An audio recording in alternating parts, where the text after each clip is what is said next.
Hello everyone, welcome to my YouTube channel.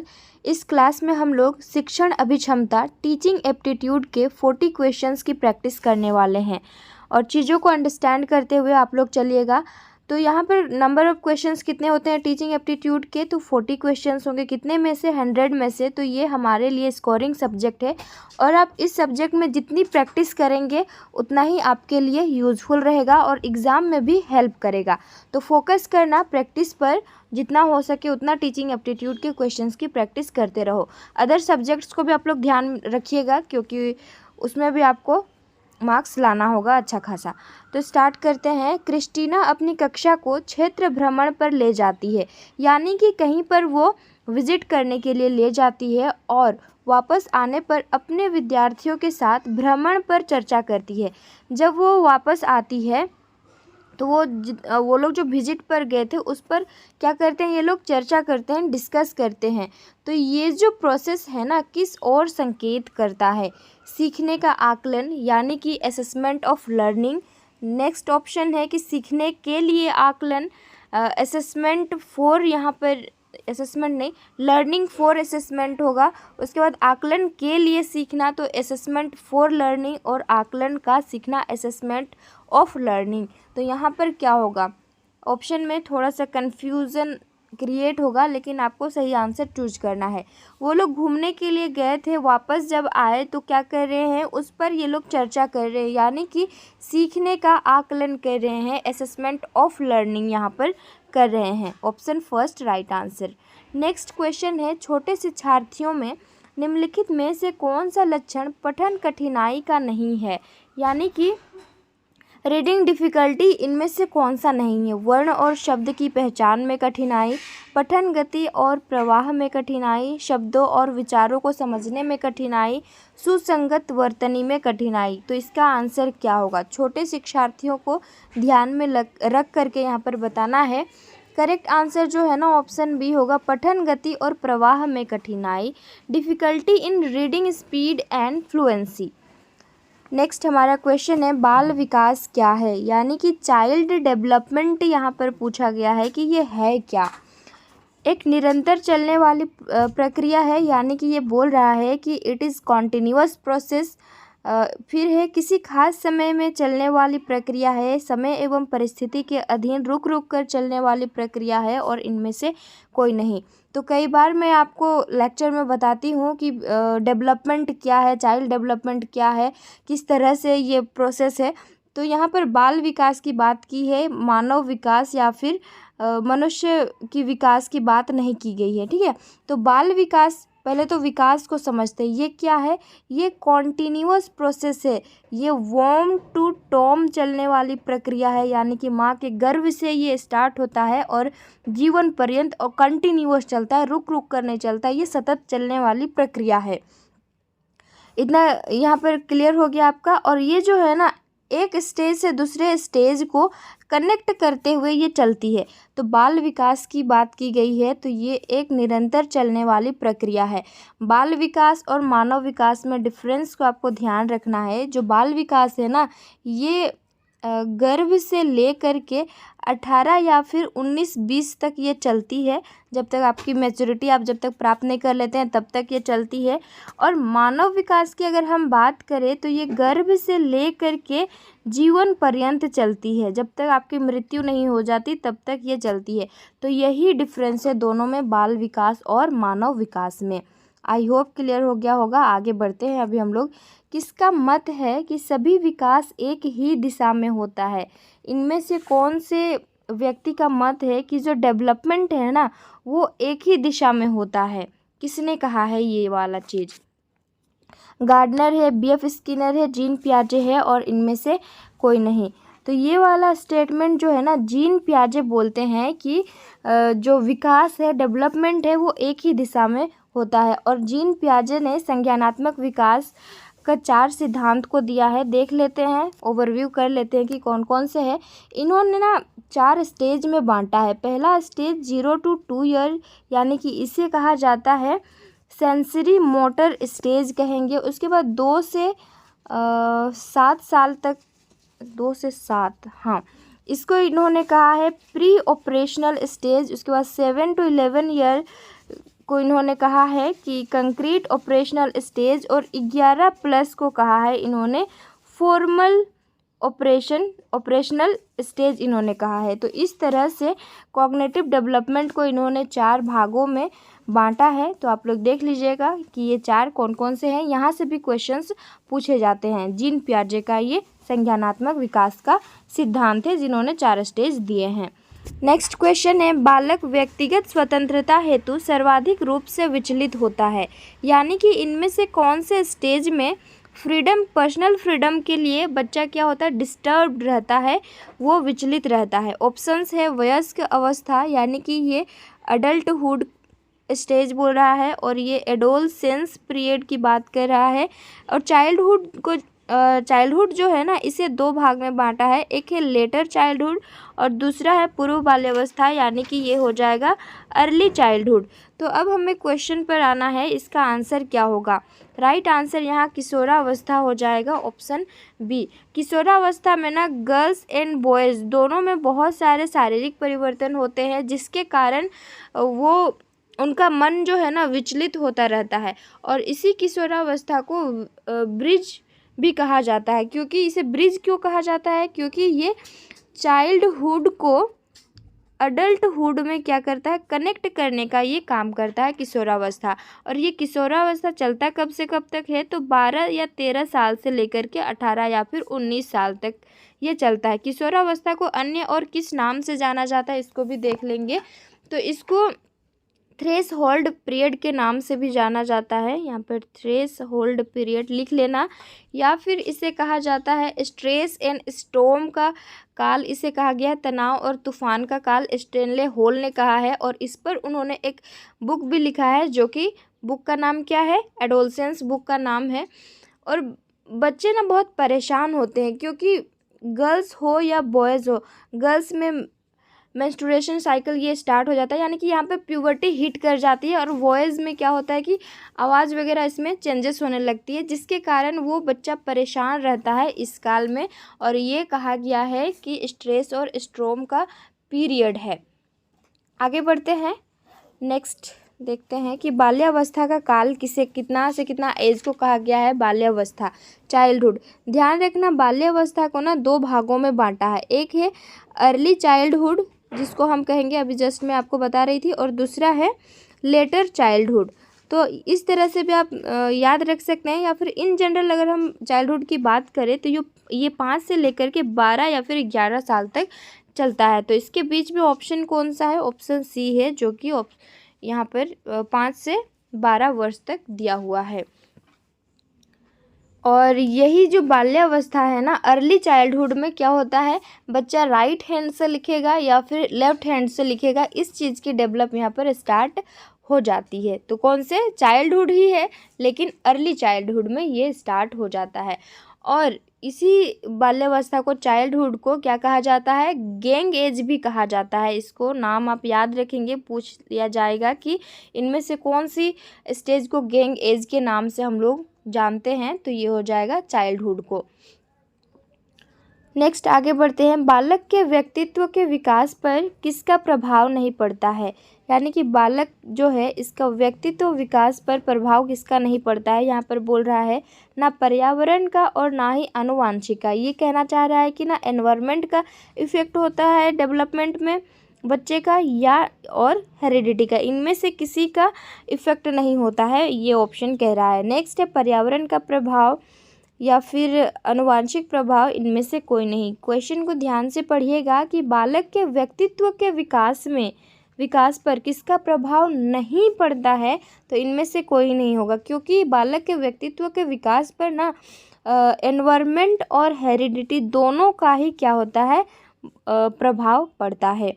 Next question है, बच्चे का चिल्लाना, रोना उसके किस प्रकार के विकास का प्रारंभिक चरण है। बच्चा रो रहा है तो ये किस प्रकार का, ये विकास का प्रारंभिक चरण है, ये बताना है। सामाजिक विकास है, नैतिक विकास, भाषिक विकास या फिर शारीरिक विकास, क्या आंसर होगा इसका। राइट आंसर हो जाएगा ये भाषिक विकास है। बच्चा जब पैदा लेता है तो वो क्या रोने लगता है, तो ये रोना भी क्या है, ये भाषा ही है। तो ऑप्शन सी यहाँ पर राइट आंसर। नेक्स्ट है ब्रेल लिपि, जो ब्रेल स्क्रिप्ट है की पुस्तक प्रदान की जाती है। ब्रेल लिपि की जो पुस्तक है प्रदान की जाती है किनको? श्रवण विकलांग बच्चे को, अस्थि विकलांग बच्चे को, दृष्टि विकलांग बच्चे को, या फिर इनमें से कोई नहीं।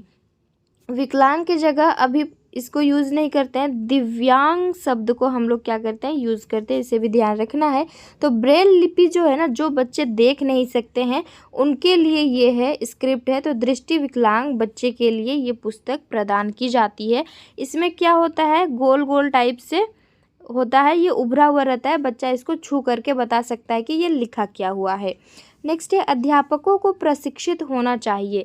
क्यों प्रशिक्षित होना चाहिए अध्यापकों को, टीचर्स को, ये हमें यहाँ पर आंसर करना है। तो शिक्षण विधियों से अवगत हो, वो टीचिंग मेथड्स जो होते हैं उससे ये क्या हो, अवगत हो, यानी कि उसके बारे में ये जानते हो। और नेक्स्ट है बाल मनोविज्ञान से अवगत हो, जो चाइल्ड साइकोलॉजी है इसके भी ये जानकार हो, या फिर समस्या समाधान में दक्ष हो, उपरोक्त सभी।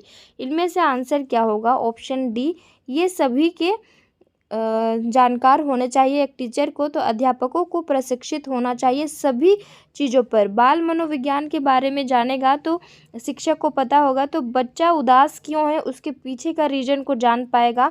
और हर एक बच्चे में इंडिविजुअल डिफरेंस होता है, तो इंडिविजुअल डिफरेंस को देख करके वो शिक्षण विधियों यानी कि टीचिंग मेथड्स को ये अपनाएगा, और समस्या समाधान प्रॉब्लम सॉल्विंग में भी हेल्प इसको करेगा, अगर इन सारी चीज़ों का उसको एक टीचर को नॉलेज होगा तो। और एक टीचर को नॉलेज होना भी चाहिए सारी चीज़ों का। नेक्स्ट है राष्ट्र का शैक्षिक, धार्मिक और सामाजिक प्रगति किस पर आधारित है। जो नेशन है हमारा, उसका एजुकेशनल, रिलीजियस और social process of the nation based on, किस पर ये आधारित है, शिक्षक पर, प्रशासक पर, नेता पर, या फिर राष्ट्रपति पर। शैक्षिक यानी कि एजुकेशनल, धार्मिक, रिलीजियस और सामाजिक प्रगति, सोशल प्रोसेस, शिक्षक इसका आंसर हो जाएगा। एक प्रशासक भी जो होता है ना, वो शिक्षक के द्वारा ही पढ़ करके वो एक प्रशासक बनता है। नेता भी जो है टीचर से ही पढ़ के बनता है, और राष्ट्रपति भी जो बनता है वो कहीं ना कहीं किसी न किसी टीचर से ही पढ़ करके ये राष्ट्रपति बना है। तो यहाँ पर राष्ट्र का शैक्षिक, धार्मिक, सामाजिक प्रगति किस पर आधारित है, तो ये एक शिक्षक पर आधारित है। तो एक टीचर के ऊपर ना बहुत बड़ा जिम्मेदारी भी होता है। नेक्स्ट है विद्यालय में बच्चों को रोकने के लिए आवश्यक है। बहुत सारे बच्चे क्या होते हैं, ड्रॉप आउट कर जाते हैं, कि वो भाग जाते हैं क्लास स्कूल से। तो उसके लिए क्या आवश्यक है यहाँ पर, साफ सुथरा कपड़ा, खाने का प्रबंध, शैक्षिक भ्रमण, या फिर अपनत्व का वातावरण। तो इसमें से मोस्ट अप्रोप्रिएट आंसर को हमें चूज़ करना है। रोकने के लिए हम क्या करेंगे, तो अपनत्व का वातावरण यहाँ पर देंगे, तभी जो है ना बच्चा यहाँ रुक सकेगा, और 9 से 3 बजे तक क्लास में रुक पाएगा और पढ़ाई कर सकेगा। बच्चा स्कूल आए, इसीलिए मिड डे मील का भी यहाँ पर प्रबंधन किया गया है। तो राइट आंसर ऑप्शन डी होगा। नेक्स्ट है श्यामपट्ट कार्य में छात्रों की सहभागिता होनी चाहिए। जो स्टूडेंट्स है इनकी पार्टिसिपेंट्स कितनी होनी चाहिए, कैसी होनी चाहिए, न्यूनतम कम होनी चाहिए, अधिकतम ज़्यादा होना चाहिए, सामान्य होना चाहिए, या फिर हम कह नहीं सकते हैं। तो श्यामपट्ट कार्य में छात्रों की जो सहभागिता है ना, ये अधिकतम होनी चाहिए, तभी बच्चे अच्छे से समझ पाएंगे चीज़ों को और उस चीज़ को सीख भी पाएंगे। तो अधिकतम होनी चाहिए, उनको बुलाना चाहिए आगे, और श्यामपट्ट, ब्लैक बोर्ड जो भी है, ग्रीन बोर्ड, वाइट बोर्ड, उस पर इनको लिखने का मौका देना चाहिए।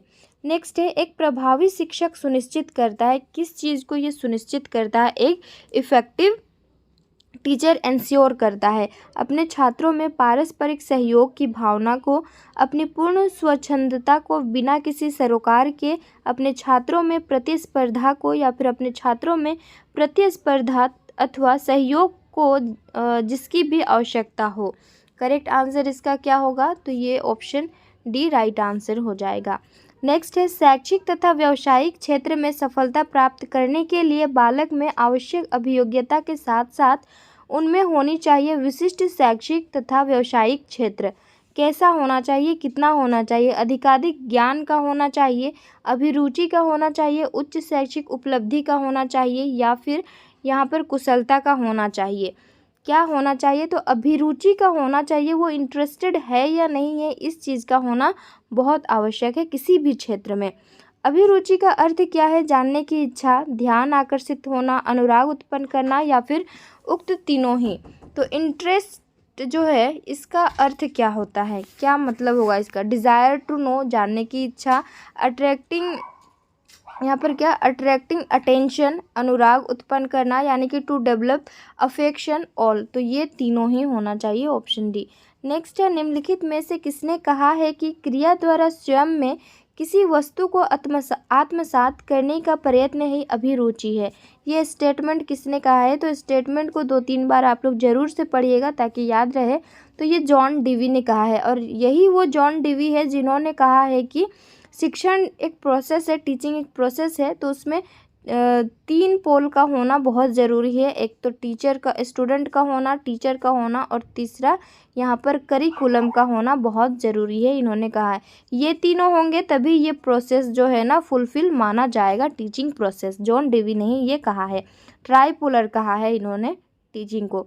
नेक्स्ट है, अभिरुचि में निम्नलिखित में से अनुभूति से संबंधित है। तो कौन से अनुभूति से ये संबंधित है? सुखांत और दुखांत, यानी हैप्पी एंड सैड एंडिंग, और लाइक एंड डिसलाइक है, आकर्षण और अनाकर्षण, अट्रैक्शन एंड रिपल्शन, उक्त सभी। तो ये अभिरुचि में निम्नलिखित में से अनुभूति से संबंधित है, तो ये तीनों ही से ही ये रिलेटेड है। अभिरुचि का संबंध व्यवहार के जिस पक्ष से होता है वो पक्ष क्या है? अब ये संज्ञानात्मक पक्ष कॉग्निटिव एस्पेक्ट होगा, भावात्मक पक्ष इमोशनल एस्पेक्ट, और क्रियात्मक पक्ष फंक्शनल एस्पेक्ट, और इनमें से कोई नहीं। यहाँ पर पूछा है अभिरुचि का संबंध, और कल के क्लास या फिर परसों के क्लास में हम लोगों ने किया था कि अभिप्रेरणा जो कि मोटिवेशन है, इसका संबंध किससे है? तो अभिरुचि का संबंध जो है ना ये भावात्मक पक्ष से है, इमोशनल एस्पेक्ट से है, और मोटिवेशन की अगर बात की जाए तो ये संज्ञानात्मक पक्ष से है। तो ऑप्शन इसका बी राइट आंसर होगा। नेक्स्ट है, आपकी राय में जीवन का मुख्य सिद्धांत होना चाहिए। जीवन का मुख्य सिद्धांत क्या होना चाहिए? मेन ऑब्जेक्टिव ऑफ लाइफ, प्रतिष्ठित पद और शक्ति प्राप्त करना, क्या ये आपका जीवन का मुख्य उद्देश्य होना चाहिए? या फिर कठिन श्रम और धनवान बनना, गरीबों और असहायों की मदद करना, प्रत्येक वस्तु की प्रशंसा करना? क्या राइट आंसर होगा? ऑप्शन सी होगा कि to help the poor and helpless, गरीबों और असहायों की मदद करना ही जीवन का मुख्य सिद्धांत होना चाहिए। नेक्स्ट है, खेल में जीतने वाले खिलाड़ी के प्रति आप क्या करेंगे? कोई व्यक्ति है या फिर बालक है, वो क्या हुआ, कोई गेम चल रहा था उसमें वो जीत गया, तो आप इस कंडीशन में क्या करेंगे? ईर्ष्या करेंगे, जेलस फील करेंगे, विल बी जेलस, सराहना करेंगे, विल अप्रिसिएट, प्रतिद्वंदियों को उसे नीचा दिखाने की सलाह देंगे, यानी कि जितने भी वहाँ पर खिलाड़ी थे उनको क्या करेंगे? नीचा दिखाने की सलाह देंगे, या फिर उदासीन हो जाएंगे, टू बिकम इनडिफरेंट। क्या आप करेंगे इनमें से? तो क्या करेंगे? अप्रिशिएट करेंगे उनको। आप देखो जब भी क्वेश्चन को सॉल्व करो ना तो एज ए टीचर आपको क्वेश्चन को पढ़ना है। आप टीचर हैं और आपसे ये क्वेश्चंस पूछे जा रहे हैं, तो आप कैसे उनका आंसर करेंगे? तो उस तरीके से अगर आंसर करेंगे तो आंसर गलत नहीं होगा। नेक्स्ट है, आपके विद्यालय के छात्र को सड़क पर यदि कोई बाहरी छात्र मार रहा है तो आप क्या करेंगे? ऐसे में आप अनदेखी करके चले जाएंगे, क्या इस तरह से आप करेंगे? या फिर विद्यालय के अन्य छात्रों के साथ लेकर जाएंगे, जब उसको पिटाई पड़ रही है वहाँ पर तो आप क्या करेंगे? वो अपने छात्रों को बुलाने के लिए जाएंगे? ऐसा नहीं करेंगे, वहाँ पर आपको स्वयं पहुँचकर मार जो खा रहा है बच्चा को, छात्र को, क्या करेंगे? बचाएंगे उसको। तो डायरेक्ट ये आंसर आप कर सकते हैं। जीवन कार्य द्वारा सीखना से तात्पर्य है क्या है? जीवन जो है कार्य द्वारा सीखना से क्या तात्पर्य है यहाँ पर? ऑप्शन से, बालक स्वयं अपने जीवन के द्वारा सीखता है, क्योंकि जीवन छोटे छोटे प्रोजेक्टों का संकलन है। बालक स्वयं प्रोजेक्ट बनाता है तथा उन्हें अनुभव के आधार पर सरल करता है। बालक अपने जीवन में अनुभव के द्वारा ही समस्त विधाओं में निष्णात हो जाता है या फिर बालक को जीवनोपयोगी कार्यों का प्रशिक्षण प्रदान किया जाता है।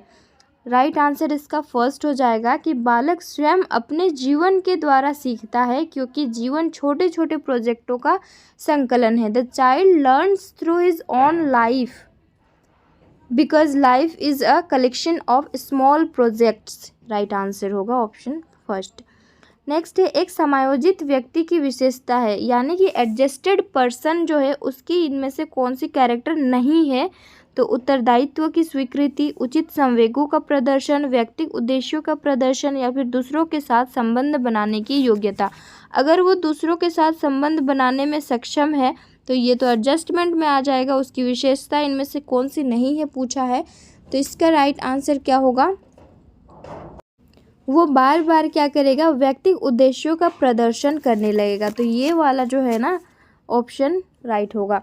नेक्स्ट है, समायोजन की प्रक्रिया क्या है। समायोजन क्या है कि आप वातावरण के अनुकूल क्या करेंगे, अपने आप को अडाप्ट कर लेंगे उस वातावरण के अनुकूल, तो यही समायोजन है। अब यहाँ पर बोला है कि जो समायोजन क्या है, ये एक प्रोसेस है, प्रक्रिया है। तो ये कैसी प्रक्रिया है, गतिशील है, स्थिर है, स्थानापन्न है या फिर मानसिक है। तो ये गतिशील है, बदलती रहती है, डायनामिक है, ऑप्शन फर्स्ट। नेक्स्ट है, निम्नलिखित में से कौन सी ग्रंथि संवेग के प्रत्यक्षता संबंधित है, यानी कि इनमें से कौन सी ग्लैंड है, ग्रंथि है जो डायरेक्ट क्या है, रिलेटेड टू इमोशन। संवेग मतलब इमोशन होता है। गल ग्रंथि, उपगल ग्रंथि, क्या है, अग्नाशय ग्रंथि और एड्रिनल ग्रंथि।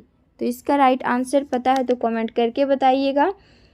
क्वेश्चन नंबर 56 है, ऑप्शन डी राइट आंसर होगा, जो कि एड्रिनल ग्लैंड हो जाएगा। नेक्स्ट है, निम्नलिखित में से कौन सा समाज विरोधी बालक के बारे में सत्य नहीं है, यानी कि एंटी सोशल चाइल्ड के बारे में इनमें से कौन सा ऑप्शन गलत दिया हुआ है बताना है। समाज विरोधी बालक का व्यवहार आत्म केंद्रित होती है, हाँ ये हो सकता है। जो एंटी सोशल चाइल्ड है, समाज विरोधी बालक में दोष की भावना कम होती है, कम तो नहीं होती है लेकिन होती है। समाज विरोधी बालक के लक्ष्य यथार्थवादी होती है, यथार्थवादी मतलब रियलिस्टिक होती है, क्या वो रियल होते हैं, या फिर समाज विरोधी बालक तोड़ फोड़ करने वाला होता है। तो इसका राइट आंसर जो है ना, सत्य कौन सा नहीं है इनमें से बोला है एंटी सोशल चाइल्ड के बारे में। तो ये समाज विरोधी बालक के जो लक्ष्य है वो रियलिस्टिक नहीं होते हैं, तो ये वाला राइट आंसर होगा। यहाँ पर बोला है कि रियलिस्टिक होते हैं बोल रहा है, तो ये आंसर हो जाएगा। नेक्स्ट है, निम्न में से कौन सी समाजीकरण की निष्क्रिय एजेंसी है, यानी कि यहाँ पर पैसिव एजेंसी कौन सी है समाजीकरण की। और समाजीकरण स्टार्ट कब से होता है, जब से आपका जन्म हो जाता है तब से लेकर के, यानी कि जीरो हम कहेंगे इसको, जन्म को जीरो से लेकर के ये जीवन पर्यंत ये चलता रहता है, ये जो प्रोसेस है सोशलाइजेशन का।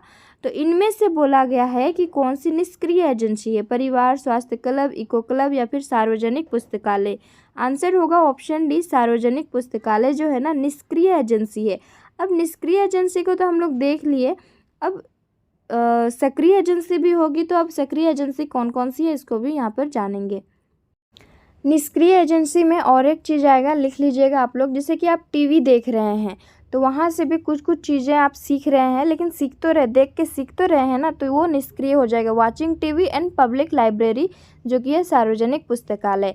अब यहाँ पर बात करते हैं कि एक्टिव यानी कि सक्रिय एजेंसी कौन सी है, सक्रिय एजेंट या फिर वे आप कह सकते हैं, वो है आपका फैमिली। उसके बाद टीचर्स होंगे, यानी कि आप डायरेक्ट वहाँ से क्या है इन्वॉल्व हैं, डायरेक्टली इन्वॉल्व हैं, उस चीज़ को एक्टिव में रखेंगे। और इनडायरेक्ट सोशलाइज जिससे आप हो रहे हैं उसको हम लोग पैसिव में रखेंगे। नेक्स्ट है, व्यक्तिगत विभिन्नता का आधारभूत कारण क्या है।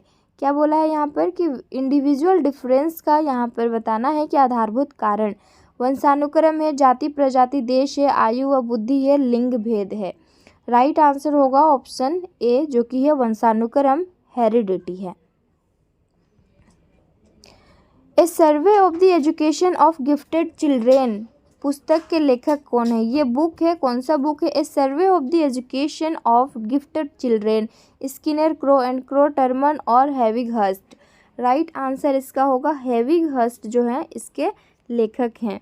नेक्स्ट है, व्यक्तिगत विभिन्नताओं से संबंधित निम्न में से कौन सा कथन सही नहीं है। थोड़ा सा यहाँ पर ब्लर आया हुआ है तो मैं आपको रीड करके सुना दूंगी, यहाँ पर तो कोई दिक्कत नहीं आएगी।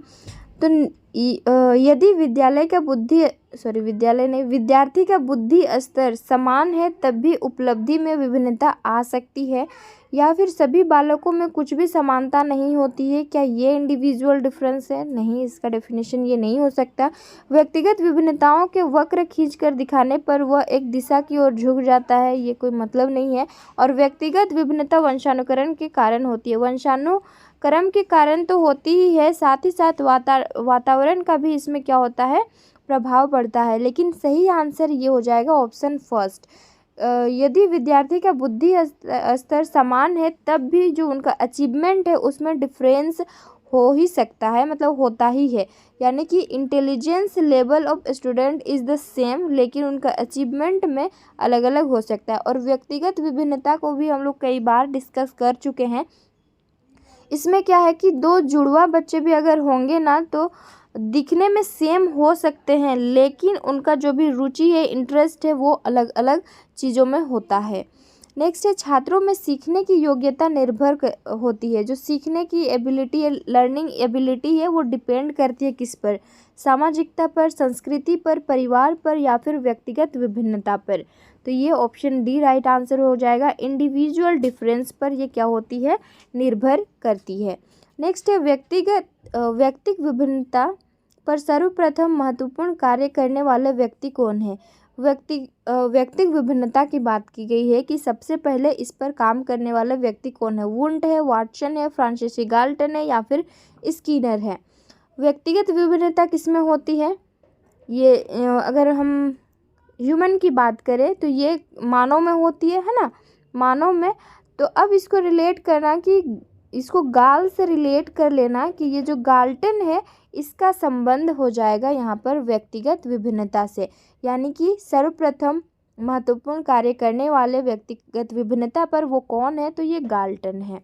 नेक्स्ट है, माध्यमिक शिक्षा आयोग 1953 द्वारा प्रस्तावित पाठ्यक्रम का सिद्धांत है।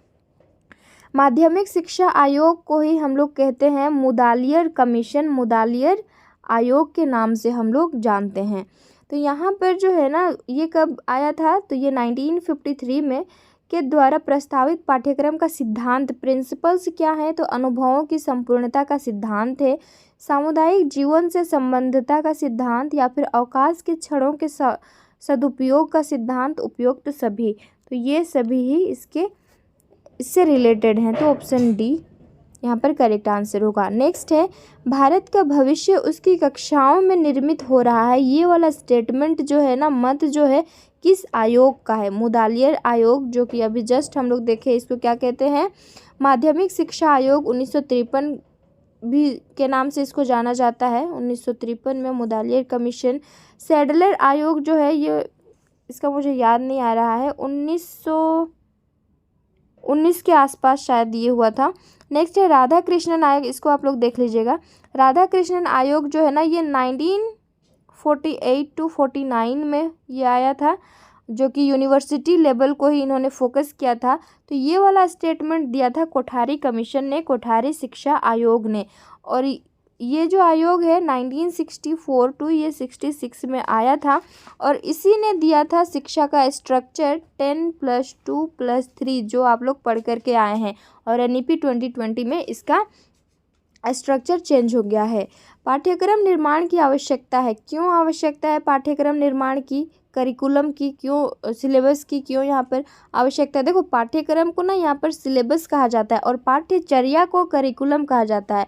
तो करिकुलम के अंदर में ना सिलेबस आता है, यानी कि करिकुलम जो है आपके विद्यालय में या फिर यूनिवर्सिटी में जितनी भी एक्स्ट्रा एक्टिविटीज़ हो रही है पढ़ाई के साथ साथ, सभी चीज़ें ये करिकुलम में आएंगी। और उसका छोटा सा जो पार्ट है वो सिलेबस है, जो हम लोग सब्जेक्ट्स को पढ़ते हैं वो सिलेबस के अंतर्गत में आएंगे। तो करिकुलम के अंतर्गत में क्या आ जाएगा? सिलेबस आ जाएगा। तो पाठ्यक्रम निर्माण की आवश्यकता क्यों है? अभिव्यक्ति हेतु, समन्वय हेतु, शिक्षा के उद्देश्यों की प्राप्ति हेतु, या फिर रुचि के लिए।